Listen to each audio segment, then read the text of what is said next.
Harati.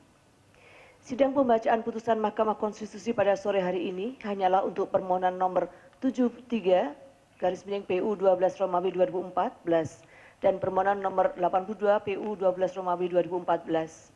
Namun dalam sidang pleno Mahkamah yang dilaksanakan pada hari Selasa tanggal 23 September 2014 dihadiri pula oleh para pemohon nomor 76, nomor 79, dan nomor 83 PU 12 Romawi 2014, yang kemudian dalam persidangan tersebut kelima pemohon memberikan keterangan mengenai maksud dan tujuan serta alasan pengajuan permohonannya, yaitu permohonan pengujian terhadap Undang-Undang nomor 17 tahun 2014 tentang Majelis Permusyawaratan Rakyat, Dewan Perwakilan Rakyat, Dewan Perwakilan Daerah, dan Dewan Perwakilan Rakyat Daerah atau Undang-Undang 17 2014. Oleh karena dalam beberapa permohonan tersebut diajukan pula pengujian material dan formil terhadap Undang-Undang 17 2014, maka pertimbangan hukum dalam pengajuan pendapat yang berbeda dalam perkara ini menurut saya tidak dapat dipisahkan dari kelima permohonan tersebut. Walaupun dalam kelima permohonan tersebut hanya permohonan nomor 73 dan pemohon nomor 76 yang secara tegas menyatakan pasal 1 ayat 3 Undang-Undang Dasar 1945 sebagai salah satu dasar pengujian permohonannya. Namun demikian ketika permohonan pengujian lainnya mengaitkan juga pasal tersebut dalam uraian permohonannya. Pasal 1 ayat 3 Undang-Undang Dasar 1945 menyatakan bahwa Indonesia adalah negara hukum.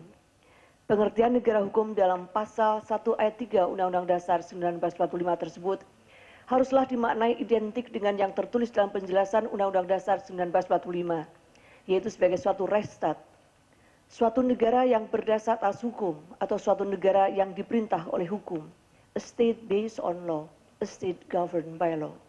Jadi bukan negara yang hanya terdiri atas hukum saja.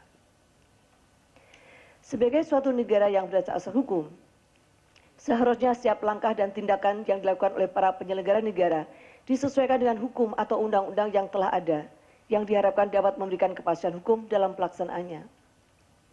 Selain itu, undang-undang seharusnya dibentuk dengan sebaik-baiknya berdasarkan proses dan asas-asas pembentukannya agar dapat berlaku dalam kurun waktu yang lama, sehingga tidak mudah untuk diubah setiap saat guna memenuhi keinginan sesaat.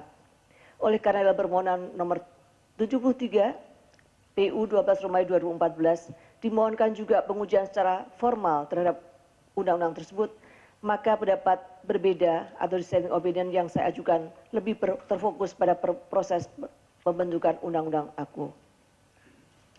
Sejak perubahan Undang-Undang Dasar 1945 telah ditetapkan bahwa baik Majelis Permusyawaratan Rakyat, Dewan Perwakilan Rakyat maupun Dewan Perwakilan Daerah haruslah diatur dengan undang-undang.